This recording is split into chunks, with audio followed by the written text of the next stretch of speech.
Hi everyone, it's Mrs. Murphy from the Upton Town Library, and welcome to today's craft tutorial all about snow. Today we're going to make snowflakes, and this craft goes along with our recent Zoom story time we had for preschool story time all about snow. So I have a couple samples here that I'll show you. This is one that I made with some sticker jewels that we had in the craft closet here at the library, and I just used some crayons to add some color. This one I just used markers, and that's all. Kept it nice and simple.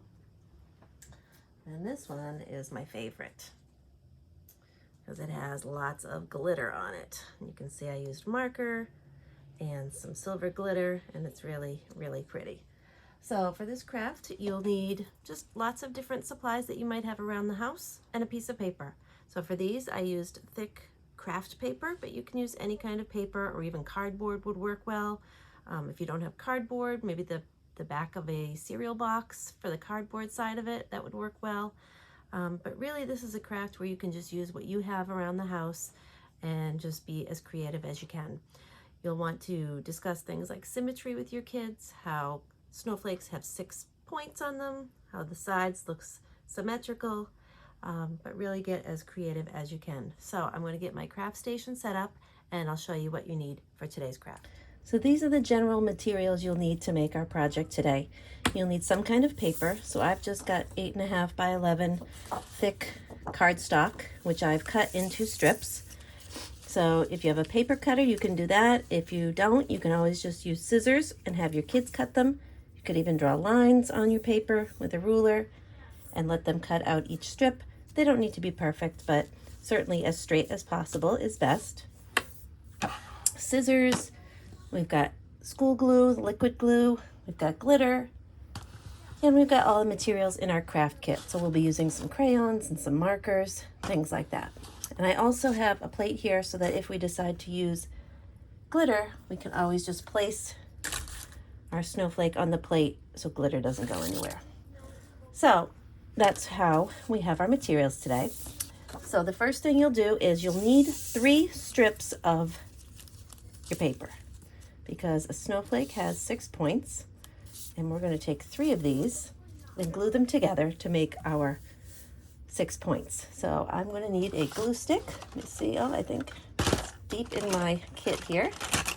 I like these Elmer's glue sticks, as you all know. The purple ones that show where the glue goes, I think are best.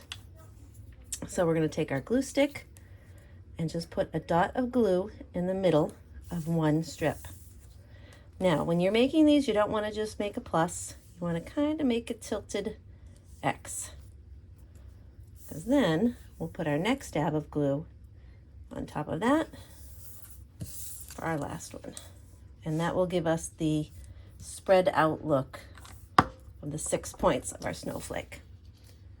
So now we'll give that a few minutes. We'll come back once it's dry and we can do some decorating. So now that our snowflake is dried together, we get to have the fun, decorating. So I think I'm going to use some markers.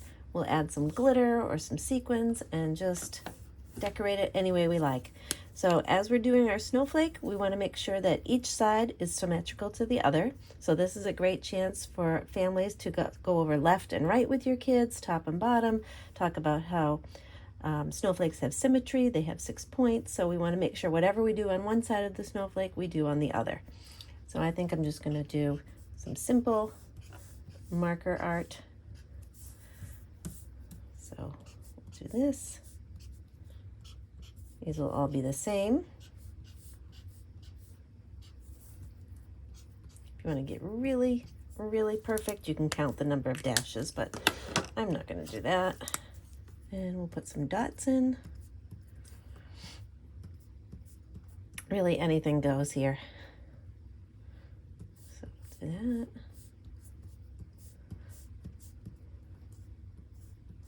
And this is a great chance. I'm doing mine very quickly for you, but this is a great chance to just kind of take your time and do whatever you like. So you can see I've got a lot of different containers here. I like to save a lot of old medicine jars, and this one's an old ice cream container, and they're great for just saving things like this. So this one here has all different color sequins that we used for a teen craft here at the library. For this, we have some of those little gems you find at the craft store that you can peel and stick. These are a little bit difficult for small hands, but certainly those foam stickers they sell at craft stores would be great. Or you can just get good old construction paper out and cut pieces and glue them, decorate any way you like. I think for today we'll do a little glue and glitter. So I think we're going to use this color, which looks like this. Really pretty. So for this, we're going to put it right on my paper plate so I don't make a mess here. And let's see, I think for the other one we did lines. Maybe we'll do some squiggles for this one. Just kind of go over it.